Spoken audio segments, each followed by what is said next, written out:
नमस्कार दोस्तों, हमारे YouTube चैनल में आप सभी का एक बार फिर से बहुत बहुत स्वागत है। शिक्षा विभाग, शिक्षक भर्ती और अतिथि शिक्षकों से जुड़ी महत्वपूर्ण खबरों के लिए हमारे साथ जुड़े रहिए और ये वीडियो अपने दोस्तों के साथ शेयर भी कीजिए। मित्रों, अभी शिक्षक भर्ती 2018 का दस्तावेज सत्यापन चल रहा है और उसके संबंध में बहुत से लोगों को कन्फ्यूजन है, जिनका एक्सेप्ट हो गया है, रिजेक्ट हो गया है या फिर होल्ड पर रखा गया है। इसके साथ साथ जिनका अभी वेरिफिकेशन होना बाकी है या फिर जिनका नाम वेटिंग में है, उनके लिए भी बहुत से कन्फ्यूजन है। और यही कन्फ्यूजन दूर करने के लिए आज यानी कि 8 अप्रैल 2021 को लोक शिक्षण संचालनालय मध्य प्रदेश की तरफ से एक बहुत ही बढ़िया आदेश जारी किया गया है। तो चलिए देखते हैं कि क्या है यह आदेश। और मुझे पूरा विश्वास है कि ये वीडियो देखने के बाद, ये पूरा जो आदेश है ये देखने के बाद आपके मन में जितने भी कन्फ्यूजन हैं वो सब क्लियर हो जाएंगे, बिकॉज इस आदेश के लिए इतने अच्छे तरीके से बताया गया है। तो चलिए शुरू करते हैं। विषय है उच्च माध्यमिक शिक्षक एवं माध्यमिक शिक्षक, ठीक है, यानी कि वर्ग 1 और वर्ग 2 पर भर्ती हेतु चयनित अभ्यर्थियों के दस्तावेज सत्यापन के संबंध में। उच्च माध्यमिक शिक्षक एवं माध्यमिक शिक्षक पद की प्रारंभिक चयन सूची एवं प्रारंभिक प्रतीक्षा सूची के अभ्यर्थियों के दस्तावेज सत्यापन के संबंध में कई बिंदुओं से संबंधित कई अभ्यावेदन तथा न्यायाधीश प्रकरण जो है प्राप्त हो रहे हैं। उनके निराकरण हेतु विभागीय प्रचलित नियम निर्देशों के अंतर्गत जिन बिंदुओं पर दस्तावेज सत्यापन के दौरान प्रकरणों को टू बी होल्ड एवं टू बी रिजेक्ट की श्रेणी में रखे गए हैं, उन बिंदुओं के संबंध में समग्र विचार उपरांत निम्नानुसार निर्णय लिया गया है। ठीक है, अभी जो रिजेक्ट हो गए हैं या होल्ड हो गए हैं तो इस श्रेणी में रखा गया। ठीक है, आपको भी रिजेक्ट नहीं किया गया है, इस श्रेणी में रखा गया है, या तो रिजेक्ट या होल्ड की श्रेणी में। तो उनके संबंध में भी विचार किया और कुछ निर्णय लिए गए हैं। देखिए फ्रेंड्स, अगर आपका रिजेक्ट हो गया है तो आप बिल्कुल भी निराश मत होइएगा, ठीक है, क्योंकि उन सब की जो अभी ये नियम बताए जा रहे हैं, इन नियमों के आधार पर उनकी एक बार फिर से जांच की जाएगी और हो सकता है आपका एक्सेप्ट की श्रेणी में रखा जाए। सबसे पहला तो कन्फ्यूजन यही है कि एक ही सत्र में यदि 2 डिग्री अर्जित की हैं तो उनका क्या होगा। तो यहाँ पर देखिए, इन्होंने एक स्पष्ट रूप से मैं आपको बता दे रही हूँ, एक ही सत्र में 2 डिग्री अर्जित करने के संबंध में यूजीसी की जो, देखिए पहले तो उन्होंने क्या किया था, यूजीसी की तरफ से आया था कि मान्य करने की अनुशंसा की गई थी, पर भारत सरकार द्वारा अनुमोदन नहीं होने से यूजीसी द्वारा जारी अधिसूचना दिनांक 15/1/2016 के अनुसार एक ही सत्र में 2 डिग्री करने वाले अभ्यर्थियों का दस्तावेज सत्यापन में प्रस्तुत अभिलेख मान्य नहीं होगा। तो यहाँ क्लियर कर दिया गया है कि एक ही सत्र में 2 डिग्री यदि आपने की है तो वह मान्य नहीं होगा। 1 डिग्री और 1 डिप्लोमा मान्य होता है, पर 2 डिग्रियां एक साथ मान्य नहीं की जाएंगी। जैसे कि डीएड करते हुए किसी ने बीएससी या बीए किया है तो देखिए डीएड जो होता है वो डिप्लोमा होता है, डिप्लोमा इन एजुकेशन, तो वो मान्य हो जाता है क्योंकि डिप्लोमा और डिग्री मान्य है, पर 2 डिग्रियां मान्य नहीं है। इसके बाद अगला है कि तृतीय श्रेणी में स्नातकोत्तर की डिग्री होने पर, तो देखिए जब रूल बुक निकाली गई थी तब स्पष्ट कर दिया गया था कि जो अहर्ता है वो द्वितीय श्रेणी में उपाधि के साथ बीएड और उसके समकक्ष योग्यता, ठीक है, यहाँ द्वितीय श्रेणी में स्नातकोत्तर यहाँ पर स्पष्ट कर दिया था। तो आपकी अंक सूची पर द्वितीय श्रेणी लिखा हो वही मान्य होगा। यदि तृतीय श्रेणी लिखा है तो अभ्यर्थी का स्नातकोत्तर उपाधि मान्य नहीं होगी। अब देखिए, कुछ लोग कह रहे हैं कि जो द्वितीय श्रेणी है मेरे कम प्रतिशत है, पर मेरी अंक सूची पर द्वितीय श्रेणी लिखा है, ठीक है। तो सबसे पहले आपका प्रतिशत मान्य नहीं रखता कि कितना बना है, मान्य यह रखता है कि आपकी अंक सूची पर कौन सी श्रेणी लिखा है, प्रथम श्रेणी या द्वितीय श्रेणी, तो दोनों मान्य होंगे। अगर तृतीय श्रेणी लिखा है, भले ही आपके प्रतिशत कितने भी बने हों, अगर तृतीय श्रेणी लिखा है तो वो मान्य नहीं किया जाएगा। इसके बाद अगला है स्नातकोत्तर की डिग्री में सह विषय में अर्जित करने से। तो यहाँ पर सह विषय वालों के लिए जो है स्पष्ट रूप से यहाँ पर अमान्य कर दिया गया है। उच्च माध्यमिक शिक्षक पद हेतु स्नातकोत्तर की डिग्री मान्य की जाएगी। पीईबी द्वारा जारी रूल बुक में भी शासन के परिपत्र अनुसार स्नातकोत्तर विषय मान्य करने का लेख है, ठीक है। स्नातकोत्तर का जो विषय है उसको मान्य किया है, ठीक है। अतिथि शिक्षक के कार्य के साथ साथ डिग्री अर्जित करना, ये सबसे बड़ा ये कन्फ्यूजन है। तो यहाँ पर देखिए बहुत ही अच्छी खबर सुनने मिली है अतिथि शिक्षकों के लिए। हर तरीके से अगर देखा जाए तो अतिथि शिक्षकों को बहुत ही बड़ा प्रॉफिट मिला है, ठीक है, जो उसके हकदार हैं भी, ठीक है, क्योंकि उन्होंने कोई गलत कार्य नहीं किया। तो यहाँ पर उनकी सारी समस्याओं का निराकरण कर दिया गया है। अब देखिए क्या क्या दिया है। यदि अतिथि शिक्षक ने जिस स्थान पर अतिथि शिक्षक के रूप में अध्यापन कार्य किया है और उसी मुख्यालय में नियमित छात्र के रूप में डिग्री प्राप्त की है, तो उसकी अभ्यर्थिता अतिथि शिक्षक हेतु मान्य होगी। देखिए आपने कहीं अतिथि शिक्षक का काम किया है और उसी मुख्यालय में आपने नियमित छात्र के रूप में डिग्री मान्य की है, तो आपकी दोनों चीज़ें जो है मान्य हो जाएंगी। आपकी अतिथि शिक्षक भी मान्य होगा और डिग्री भी मान्य होगी। इसके बाद सुनिए, जिन अतिथि शिक्षकों ने जिस स्थान पर अतिथि शिक्षक के रूप में अध्यापन का कार्य किया है और उसी मुख्यालय से भिन्न स्थान से नियमित छात्र के रूप में उपाधि प्राप्त की है, तो उपाधि अर्जित करने की अवधि को गणना में नहीं लिया जाएगा, ठीक है। जिस समय आपने उपाधि अर्जित की है उसको मान्य नहीं किया जाएगा। इस अवधि को छोड़कर शेष अवधि में न्यूनतम 3 शैक्षणिक सत्र एवं 200 दिवस आपके होना चाहिए, तब आपके अतिथि शिक्षक के रूप में अभ्यर्थिता मान्य की जाएगी।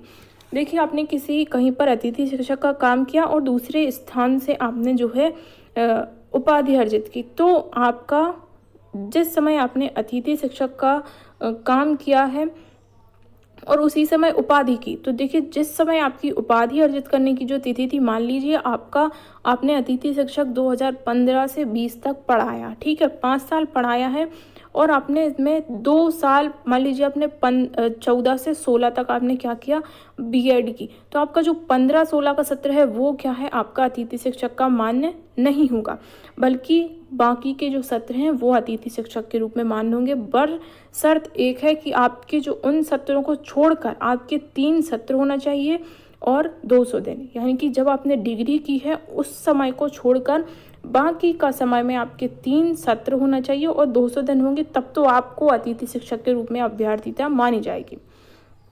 और अगर नहीं हो रहा है तब भी आपके लिए देखिए बहुत ही अच्छी सुविधा दी है कि यदि अतिथि शिक्षक द्वारा अतिथि शिक्षक अध्यापन के साथ साथ मुख्यालय से भिन्न स्थान से नियमित उपाधि प्राप्त की है और अतिथि शिक्षक के पास उन्हीं 3 शैक्षणिक सत्र में 200 दिवस का अध्यापन कार्य का अनुभव है, तो उसे अतिथि शिक्षक के अनुभव का लाभ प्रदान नहीं किया जाएगा। उसकी अभ्यर्थिता गैर अतिथि शिक्षक अभ्यर्थी हेतु मान्य की जाएगी। देखिए आपके लिए बाहर नहीं किया जाएगा, ना ही आपकी डिग्री को फ्रॉड बताया जाएगा, ना ही आपको अतिथि शिक्षक के रूप में कोई फ्रॉड कह सकता है। इन्होंने स्पष्ट कह दिया है कि आपने मान लीजिए उसी समय कोई उपाधि अर्जित की और उसी समय आपने अतिथि शिक्षक के रूप में पढ़ाया भी है, तो आपका वो जो है अतिथि शिक्षक का अनुभव मान्य नहीं किया जाएगा, बल्कि आपके लिए क्या कर दिया जाएगा, गैर अतिथि शिक्षक की श्रेणी में आपके लिए डाल दिया जाएगा। और वहाँ आपकी जो कैटेगरी है अनरिजर्व हो, चाहे आप किसी रिजर्व कैटेगरी से हो, तो उस कैटेगरी में आपको डाल दिया जाएगा। यदि आप उतना आपका जो है मार्क्स हैं तो आपको वहाँ से मान्य कर दिया जाएगा। तो ये बहुत ही अच्छी गुड न्यूज़ है, क्योंकि बहुत से अतिथि शिक्षक ऐसे थे जिनके 6-10 सत्र भी हो गए थे, ठीक है ना, और उनने उन्हीं सत्रों में क्या किया था, कोई उपाधि अर्जित की, तो उनके लिए बहुत ज़्यादा प्रॉब्लम हो रही थी। तो अब आप बिल्कुल निश्चिंत हो जाइए, ठीक है। और हाँ, एक चीज़ और हो सकता है कि आपने जो है आपका रिजेक्ट कर दिया गया हो, ठीक है, या फिर होल्ड कर दिया गया हो, तो आप बिल्कुल निश्चिंत रहिए, क्योंकि एक बात इन्होंने स्पष्ट रूप से कह दी है कि यदि आपको रिजेक्ट भी कर दिया गया है तो डीपीआई की जो जांच समिति बैठेगी वो आपके प्रत्येक डॉक्यूमेंट को जो रिजेक्ट हुए हैं या होल्ड हुए उसको बहुत ही गंभीरता से देखेगी और आपको बेवजह बाहर नहीं किया जाएगा। अभी रिजेक्ट किया नहीं गया, सिर्फ श्रेणी में रखा गया, ठीक है, आपको रिजेक्ट नहीं कर दिया गया। आप एकदम से टेंशन में बिल्कुल भी मत आइए। अब देखिए, अतिथि शिक्षक से संबंधित अगर 3 शैक्षणिक सत्र और 200 दिवसों का अनुभव प्रमाण पत्र आप प्रस्तुत नहीं कर पा रहे हैं तो आपके लिए गैर अतिथि शिक्षक श्रेणी में अभ्यर्थिता मान्य की जाएगी। मान लीजिए आपका नाम जो है गैर अतिथि शिक्षक श्रेणी में फिर आपका रखा जाएगा और वहाँ पर आपकी अभ्यर्थीता मान्य की जाएगी अगर आप अपना अनुभव प्रमाण पत्र नहीं दर्शा पा रहे हैं। अगला देखिए, भर्ती हेतु आपकी जो है शैक्षणिक और व्यावसायिक योग्यता 29 दिसंबर 2019 तक पूर्ण होनी चाहिए। उसके बाद अगर आपकी शैक्षणिक एवं व्यावसायिक यानी कि आपकी ग्रेजुएशन, पोस्ट ग्रेजुएशन या फिर बीएड और डीएड, ठीक है, जो भी है वो आपका 29 दिसंबर 2019 के पहले कंप्लीट होना चाहिए, क्योंकि यह रूल जब रूल बुक आई थी 2018 में तभी इन्होंने ये चीज़ स्पष्ट कर दी थी कि कब तक आपकी डिग्री मान्य की जाएगी। ठीक है, तो ये 29 दिसंबर के पहले की ही मान्य की जाएगी, उसके बाद की मान्य नहीं की जाएगी। EWS प्रमाण पत्र मान्य करने संबंधी अभ्यर्थी द्वारा दस्तावेज अपलोड के समय प्रस्तुत EWS प्रमाण पत्र को मान्य किया जाएगा, चाहे उसकी वैधता की समय सीमा समाप्त हो चुकी हो। ठीक है ना, आपने जब अपलोड किया है उस समय आपकी EWS प्रमाण पत्र जो आपने अपलोड किया है वो मान्य किया जाएगा, भले ही आप पुराना करें या नया करें। आपने जब अपलोड किया है तब उसकी मान्यता थी, यह महत्वपूर्ण हो जाता है। तो यहाँ पर बहुत बड़ा कन्फ्यूजन आपका सॉल्व हो गया। एक बार मैं फिर से बता दूं कि आपने जब अपना EWS जो है अपलोड किया है उस समय आपका EWS प्रमाण पत्र की वैधता होनी चाहिए। उसके बाद आप वेरिफिकेशन करा रहे हो, उस समय वैधता हो या ना हो इसका कोई मतलब नहीं है। सिर्फ वैधता तब होनी चाहिए जब आपने अपलोड किया है। मतलब आप चाहे आप 2020 वाला अपलोड करो चाहे 2021 वाला अपलोड करो। ठीक है, अब जो आगे अपलोड करने वाले हैं उनके लिए मैं बता रही हूँ, अभी जो ट्राइबल में आएगा वर्ग 2 का, तो आप 2020 का अपलोड करो या तो आप 2021 का अपलोड करो तो भी वो मान्य होगा। और अभी आपका जो पहले से 2020 का अपलोड है वो भी मान्य होगा। ठीक है, तो यहाँ पर क्लियर हो जाता है कि अपलोड के समय आपकी मान्यता होनी चाहिए, ये महत्व हो जाता है। अगले देखिए, पोर्टल पर अभिलेख अपलोड नहीं होने के कारण, तो यहाँ पर इन्होंने ये भी कह दिया है कि कारणवश, अगर आपने किसी कारणवश अपलोड नहीं किए हैं, ठीक है, चूँकि 2 बार बताया गया था, फिर भी अगर आपने अपलोड नहीं किए हैं तो भी आप जो है वैध दस्तावेज आपके पास हैं तो आप सत्यापन अधिकारी द्वारा मान्य कर आप सत्यापन अधिकारी उनके पास जाइए। वो क्या है, संचालनालय के लिए मैसेज भेजेंगे और आपको एक बार फिर से दस्तावेज अपलोड करने के लिए जो है मौका दिया जाएगा। चूँकि इतना लापरवाह बहुत मुश्किल है, जो कोई अभ्यर्थी हो तो ऐसा संभव नहीं है कि किसी ने इतनी बड़ी लापरवाही की हो कि दस्तावेज ही अपलोड नहीं किए।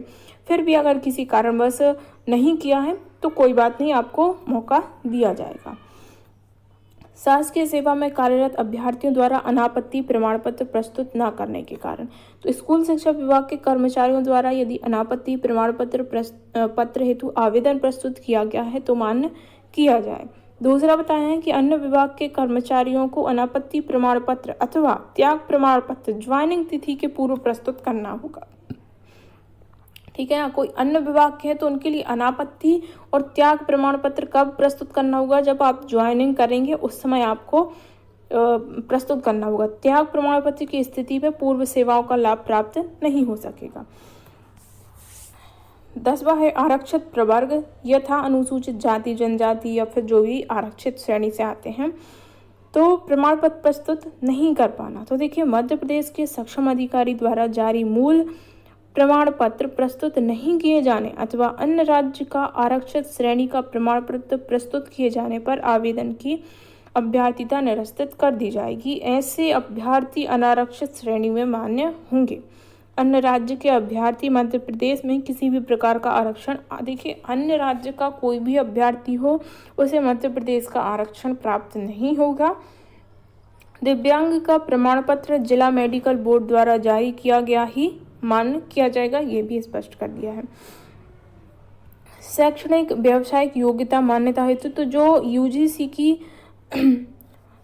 यूजीसी से मान्यता प्राप्त विश्वविद्यालय है वहीं से आपका बीएड, डीएड, यूजी, पीजी ये सब मान्यता प्राप्त से ही आपकी अंक सूची जो है मान्य होगी, अन्यथा मान्य नहीं होगी किसी भी प्रकार के फर्जी से। ठीक है, तो यूजीसी से मान्यता है उन्हीं के लिए उनका वेरीफाई होगा, अन्य की मान्य नहीं होगी। आयु संबंधी दस्तावेज प्रस्तुत नहीं करने के कारण मध्य प्रदेश के बाहर के अन्य राज्य के शिक्षा मंडल से कक्षा 10वीं 12वीं की ऐसी अंक सूची धारण करता है जिसमें उनकी जन्म तिथि अंकित नहीं है। तो ऐसी स्थिति में संबंधित राज्य, देखिए कोई बाहरी राज्य के हैं और उनके 10वीं 12वीं की अंक सूची में जन्म तिथि नहीं है, तो ऐसे में क्या होगा, ऐसे अभ्यर्थियों को ऐसा कोई डॉक्यूमेंट ले जाना है जिसमें उनकी जो है जन्म तिथि हो, ठीक है, तो वो वैध प्रमाण पत्र विस्तृत करना है और वो दस्तावेज मान्य किया जाएगा। यहाँ पर ये चीज़ क्लियर हो गई। अब देखिए बहुत ही अच्छी बात सबसे लास्ट में कर दिया है कि उपरोक्त बिंदुओं के अंतर्गत जिन अभ्यर्थियों के प्रकरण दस्तावेज सत्यापन के दौरान सत्यापन अधिकारी द्वारा टू बी रिजेक्ट एवं टू बी होल्ड की श्रेणी में रखे गए थे, उन प्रकरणों का नियमानुसार निराकरण अंतिम चयन सूची में किया जाएगा। शेष दस्तावेज सत्यापन की कार्यवाही सत्यापन अधिकारी द्वारा समय समय पर जारी नियम निर्देशों के अंतर्गत उल्लिखित बिंदुओं को संज्ञान में लेकर दस्तावेज सत्यापन का कार्य किया जाए। आयुक्त लोक शिक्षण संचालनालय मध्य प्रदेश 8 अप्रैल 2021। देखिए बहुत ही अच्छा जो है लोक शिक्षण संचालनालय की तरफ से बहुत ही अच्छा जो है ये आदेश जारी किया गया, क्योंकि यहाँ से इस आदेश को देखने के बाद मुझे नहीं लगता कि आपके मन में आप कोई भी किसी भी प्रकार का कन्फ्यूजन है। हर व्यक्ति की शंकाओं का समाधान है और किसी के साथ भी अन्याय नहीं किया गया, सभी के लिए मौका दिया गया है, चाहे वो अतिथि शिक्षक हो या फिर कोई आयु संबंधी जैसे कोई समस्या जा रही थी, ठीक है, तो उन सब के लिए बहुत ही मौका अच्छा दिया गया। देखिए पोर्टल पर अभिलेख आपने दस्तावेज अपलोड नहीं कर पाए तो उनके लिए भी मौका दे रहे हैं। ये बहुत ही बड़ी बात हो जाती है कि आपने डॉक्यूमेंट अपलोड नहीं किए फिर भी आपके लिए एक मौका और दे रहे हैं अपलोड करने का, तो ये बहुत ही अच्छी बात हो गई। चलिए तो फ्रेंड्स, अगर आपको वीडियो पसंद आई हो तो इसे लाइक कीजिए, अपने दोस्तों के साथ शेयर कीजिए और इनके अलावा भी अगर आपके लिए कोई कन्फ्यूजन है तो आप हमें कमेंट करके पूछ सकते हैं। संभव हो सकेगा तो मैं आपके उन प्रश्नों का जवाब देने का प्रयास करूँगी। धन्यवाद।